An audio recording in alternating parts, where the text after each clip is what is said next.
राम राम मंडळी, मी महेंद्र सह्याद्री विथ महेंद्रमध्ये आपलं स्वागत आहे.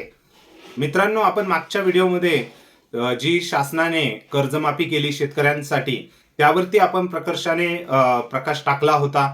त्यामध्ये आपण डिस्कस केलं होतं की ज्या अटी शर्ती ह्या कर्जमाफीसाठी लागलेल्या आहेत त्यातून खरंच किती शेतकऱ्यांना त्याचा फायदा होईल.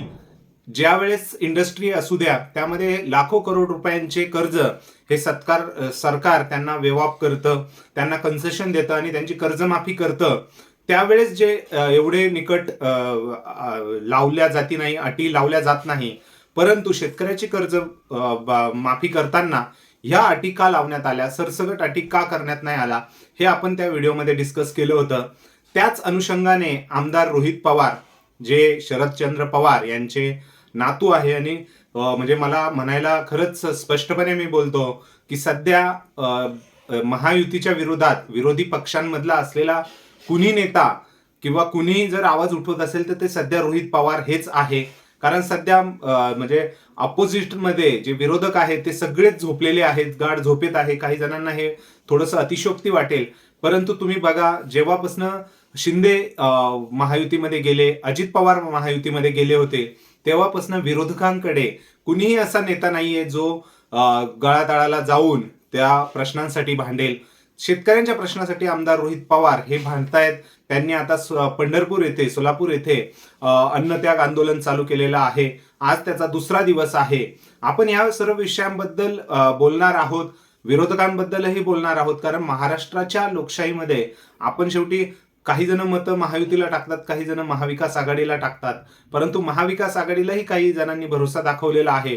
त्या मताचं त्यांनी खरंच चीज केलं पाहिजे. त्या मताचं आपल्यालाही मतं मिळालेली आहे, त्याच पद्धतीने त्यांनी त्याचा उपयोग करून घेतला पाहिजे किंवा समाजाला त्याचा उपयोग करून दिला पाहिजे.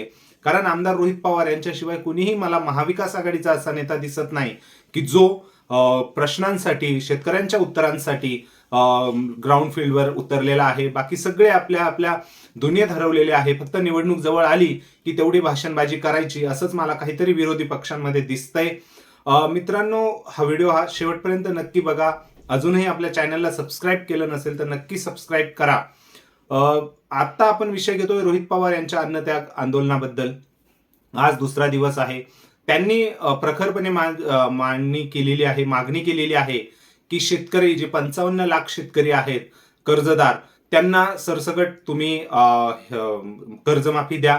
त्याची अमाऊंट जवळपास 35,000 कोटी इतकी गेलेली आहे, इतकी जातीये. आणि त्यातही तुम्ही अटी शर्ती ठेवून 2 लाख कर्जमाफी देणार. मग त्यावरनं देवेंद्र फडणवीस यांचाही त्यांनी भाषणाचा खुलासा, म्हणजे भाषणाचा संदर्भ ते देत आहेत की फडणवीस यांनी आधी सांगितलं की कुठली अटी शर्त नाहीये. त्यानंतर ते बोलले की 99% शेतकऱ्यांना फायदा होईल. आणि आता ते बोलतायत की 40 लाख शेतकऱ्यांना त्याचा फायदा होईल. हे जरी संभ्रमात टाकणारं असलं तरी जर 55 लाख शेतकरी जे आहेत त्यांची जर एकूण कर्ज थकीत रक्कम जर आपण 35,000 कोटी पकडली तर ती पूर्णपणे सकट करायला काय हरकत आहे. कारण त्यांचं एवढंच म्हणणं आहे की इंडस्ट्रीज असू द्या, या सर्व म्हणजे मोठमोठे व्यावसायिक आहे, त्यांचं तुम्ही जवळपास 1 लाख कोटी एवढे कर्ज तुम्ही त्यांना वेवाब देता, त्यांची माफी करून घेतात. मग तुम्ही शेतकऱ्यांना का करत नाही? हे जरी प्रश्न त्यांचा ग्राह्य आहे, त्याबद्दल काही वाद नाहीये. परंतु सरकार चालवत असताना सरकारच्या काही अडचणी असतील, त्याचमुळेच म्हणजे लाडकी बहीण योजना असू द्या, ही आर्थिक भार टाकतंय महाराष्ट्र सरकारच्या, बोजा टाकतंय. कारण निवडणुकांच्या वेळेस जे काही घोषणा झाल्या त्यातून निश्चितच महायुती सरकार, महाराष्ट्र सरकार थोडं फसलेलं मला तरी दिसतंय. कारण महिन्याकाठी जे 3,000 कोटी 3,000 कोटी हे बँकांद्वारे लाडक्या बहिणींना पुरवले जातात, परंतु तेच 10 महिन्यात त्याचे 35,000 कोटी, म्हणजे शेतकऱ्यांनाही तेवढा दिलासा मिळू शकतो. शेवटी असो, अर्थकारण शेवटी महाराष्ट्र राज्य सरकारला आपल्यापेक्षा जास्त कळतं. आपण फक्त काय विषय इथे बोलतोय. परंतु माझं एवढंच म्हणणं आहे की इंडस्ट्रीजला जे आपण करतो, जे सरकार वेवाब देतं, त्यातून शेवटी सरकारचंही एवढंच आहे की रोजगार मिळतो. सरकारच्या आर्थिक जे काही गोष्टी घडामोडी आहेत त्या या इंडस्ट्री लोकांमुळेच जास्त पुढे घडतात, पुढे चालतात आणि त्यातून त्यांना ते वेवॉप मिळतं. शेवटी रोजगाराच्या आपण बघितलं तर भरपूर रोजगार हा इंडस्ट्रीकडनंच मिळतो, शेतकऱ्यांकडनं रोजगार मिळतो, परंतु त्या दोन्ही शेवटी कम्पॅरिझन करणं योग्य नाही. रोहित पवार हे स्पष्टपणे मांडतायत, पण मला तरी वाटतंय की रोहित पवार भूमिका योग्य आहे त्यांची, परंतु त्याचा संदर्भ हा इंडस्ट्री लोकांसोबत देणं, व्यावसायिकांसोबत देणं हे चुकीचं आहे. कारण शेवटी कर्जमाफी 35,000 कोटी हे सरकारसाठी जास्त नाहीये, परंतु लाडक्या बहीण योजना असू द्या, जो अपव्यय पैशाचा सरकारने थोडासा विचार न करता जो केलेला आहे, आणि आपला एक म्हणजे निवडणुकीमध्ये आपण दिलेलं आश्वासन, त्यामुळे जनसागर हा आपल्या विरोधात जाऊ नये, लाडक्या बहिणी आपल्या विरोधात जाऊ नये, म्हणून त्यांनी लाडक्या बहिणी योजना ही चालू ठेवलेली आहे. आणि त्यातूनच आर्थिक बोजा सध्या असल्यामुळे पूर्ण कर्जमाफी करणं हे सरकारला शक्य नाही.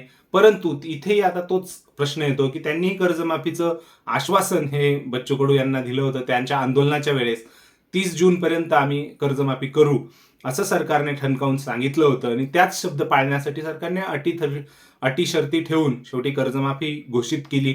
त्यांना फक्त एक सांगायचंय की आम्ही आमचा शब्द पाळला, परंतु आता किती लोकांना त्याचा फायदा होईल. आता आपण खरंच निसर्गावर जर बघितलं तर निसर्गाचा आता भरोसा काही राहिलेला नाहीये. 2010 साली आपण विषय करत होतो की हळूहळू ग्लोबल वॉर्मिंग होतंय, हळूहळू ऋतूंमध्ये चेंज होतोय, परंतु आता तो आपल्याला एवढंही वाटलं नव्हतं की 10 वर्षातच आपल्याला तो बघायला मिळेल. कारण आज 2026 साली, म्हणजे जे 25 साली झालं की 11 मे पासूनच पाऊस चालू झाला होता, तो थांबलाच नव्हता, आणि आज 12 जून आलेला आहे, तरीही पावसाचं आपल्याकडे थेंब नाहीये.